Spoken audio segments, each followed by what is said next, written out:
Yung preparasyon. Sa preparasyon yun sa welding. Tapos, tulong welding ka rin. Siguro, hinayaan ko rin eh. Hindi inutok masyado ang pagka-welding. Alam mo niya yung mga assessor, eh, may alam din siguro sa welding yan. Kaya nung si Bihar lang si Bio, expert na sa welder yan. So alam nila ang sitwasyon kung luto o hilaw ang pagka-welding.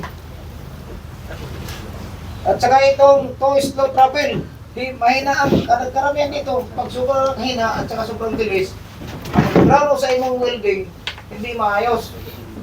Mura, parang laktaw-laktaw. Kung paspas ka, parang nalaktaw-laktawan mo ang yung rapid sa dagan sa imong electrode. Kung mahina naman, bukol din, bukol. Hindi pantay sa lahat, papunta sa dulo, papunta sa kabilang dulo. Kaya ito yung dapat yung malaman. At saka yung incorrect torch angle. Wala sa degree yung angle ng electrodes nyo. Dito naman sa what are the welding parameters that must be considered to produce quality weld. Eh, unang-una talaga, bago ka mag-welding, i-sit up siguro ito mo. Kung malakas mo o mahina.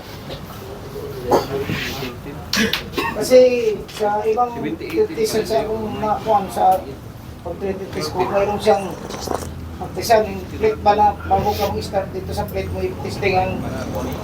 Kasi dito, diyan na sa positioner kaya ikaw, tingnan mo yung positioner nga nagbukol-bukol diyan, mag-practice yung buwan. Kung mali, kung mo, dikit, nasunog yung dulo, ganun dito sa positioner. O nalusot tayo yung positioner natin. Bukol-bukol na. Hindi pwede yan kung mag-practice na kayo. Kailangan tingnan niyo yung positioner, bukol-bukol na.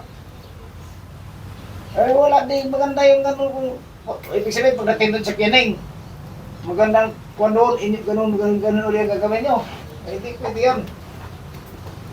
Maghanda ka ng plate na maliit, kahit maliit lang, ganyan na kaliit, i-spot mo doon sa kilid, sa napit sa tirtisan mo sa tubo mo o magtiyak ang tubo, para pagtingin sa diyang kurite kung tama na o kulang pa. Kasi before ka mag-start, naniguro ka nga mong pasar ka sa test, siyempre i-testing mo na yung kurente mo. Hindi yung, ito yung positioner, tapos may nakaganon. Dito yung paa, dito mo i-spot-spot. Dito mag-practice o welding para kung maayo ba ang kurente o hindi. Ang resulta dyan, nagbukol-bukol ito. Minsan dito pa sa plate nito, sa tubo nito. Ay kagaya kung magbukol itong tubo, paano po ma-adjust itong ito at kung ibaba mo ng konti? Matigas na dahil na may mga ispat-ispat na dito. Yan. Kaya, tingnan po ninyo ng maigi, hindi yung basta-basta na lang mag-ispat-ispat doon. Sa dami ng winildingan ng plate doon, pwede mo i-testing mo yung plate ito, i-ispat na yung muna sa gilid.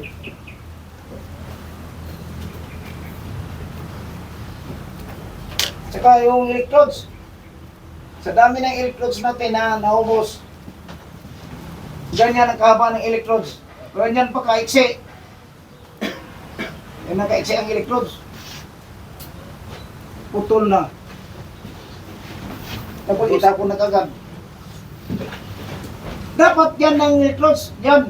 Ngayon, sa daming electrodes na tanapon, sa kanyang kaiksi, idugtong-dugtong mo yan. Abot man ito, 1 kilometro pa abutin. Magtipid po ta sa electrodes. Kaya di ba barato ng electrode? Mahal ba yan ng electrodes? Lalo lang yung 78 tsaka 6011. Pero mo, usa ka karton, usa ka utos nga 6011 na 5 kilos, 800 plus ang isa, 5 kilos lang. Eh yung 5 kilos, kung purong lahat ng mga welding, eh, baka 2 araw lang ubos yan. So ang 800, 850, 2 araw lang. Wala tayong bili kasi wala pang nabayad. Paano yan? Standby ang welding. Yan ang isipin nyo. Isipin natin kasi kaya mawawa din ang Pasalamat nga kayo na may training center na sa totoo lang sa dami ng training center sa Manila at sa kamay na iba-ibang lugar. Dito lang kayo nakakuha na mayroong mo, walo yata o siyam certificate. Siyam na certificate. Ang ibibigay sa inyo. So, magkano lang mabayaran yan? Depende yan, Sir Fred. Kung marunong sila, pag hindi, isa lang. Yun nga, bigyan mo, mayroon nga ng tagal-tagal na wala hindi nabigyan ng certificate. Papatay-patay man. Uy, dalawa pala yung ano natin ngayon. Bago, no? Kaya kung ginagawa ko sa rito kasi Dalawa. bago sila. Pero tandaan nyo, Oh. pasalamat kayo dito sa training center ito. Mayroon kayo nakuha ng mga new graduates. Sana sila si Kwan? Sila kay. Bumalik sila doon? Bumalik sila kay at saka si Kwan? Yung isa, si Morin. Sino ba yun? Ni Morin. Ni Bert. Saan? Muwi na? Nilangkat yung ticket niya. Si ano dito ba yung Marine? Nag-enroll sa dito. Kaya ingatan ninyo yung Oh, yan ang tama, electrode. kasi ang trabaho natin sa barko, iba-iba. Hindi pa nga natapos itong trabaho dito. Lipat ka doon, kaya ito ay importante yung trabaho. Mas importante yung kaysa dito. Palipatin ka doon, ikaw mayemot ka. Puto, hindi pa tapos itong ginawa dito. Lipat naman ako. Hindi pwede gano'n ang reklamo mo. Wala kang magawa doon kung ano ibang trabaho sa precisioner. Oh. Kasi siyang amo mo doon sa barko. Lahat ng Peter na pagpunta sa barko, first engineer ka ang maging amo. Sila si chief engineer. Kaya hindi pwedeng suwayin mo. Dahil pag suwayin mo, bahala ka sa buhay mo. Kawawang kauboy kapag uwi mo sa Pilipinas, wala matatanggap sa'yo. Yes, sir. Paano kung si Kapitan yung nag-utos ng isang trabaho, sir? O, si Kapitan din ay magdirekta sa tao. Kausapin niya chief engineer. Chief engineer yan. Kausapin niya chief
Sir, ulit sir.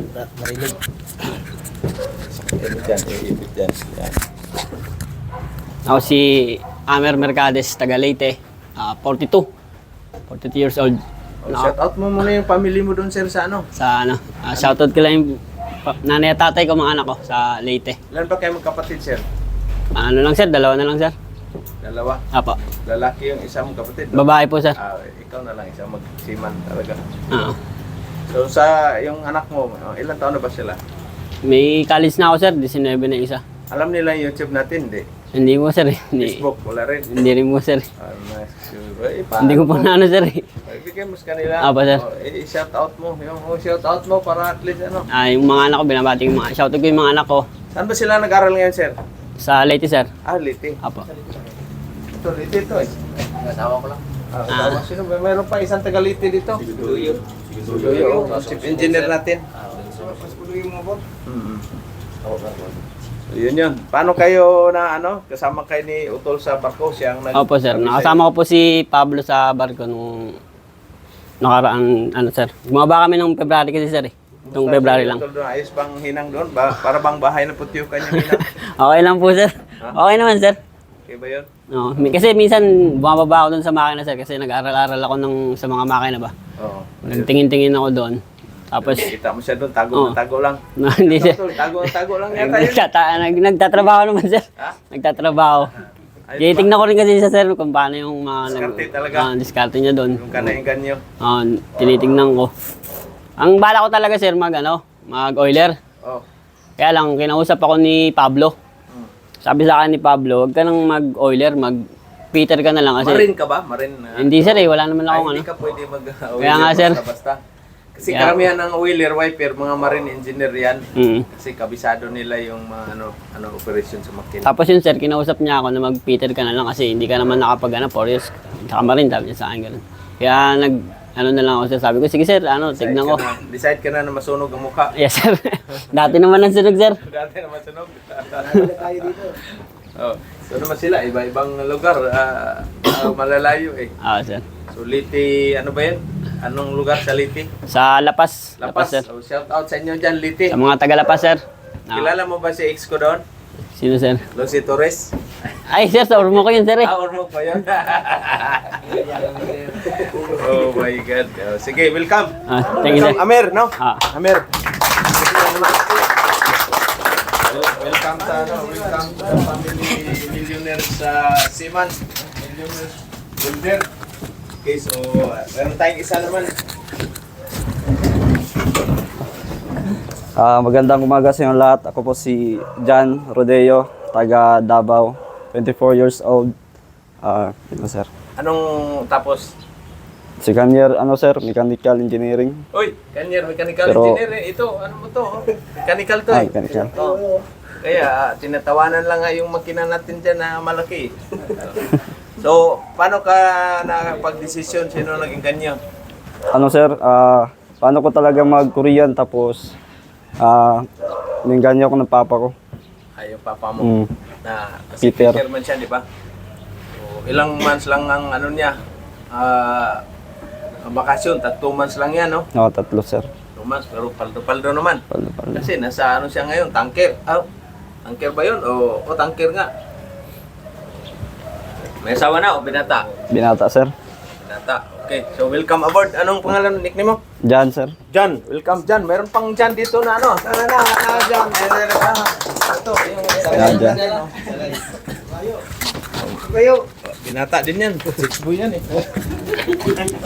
Anyway, welcome aboard sa inyong dalawa. Si ano naman, si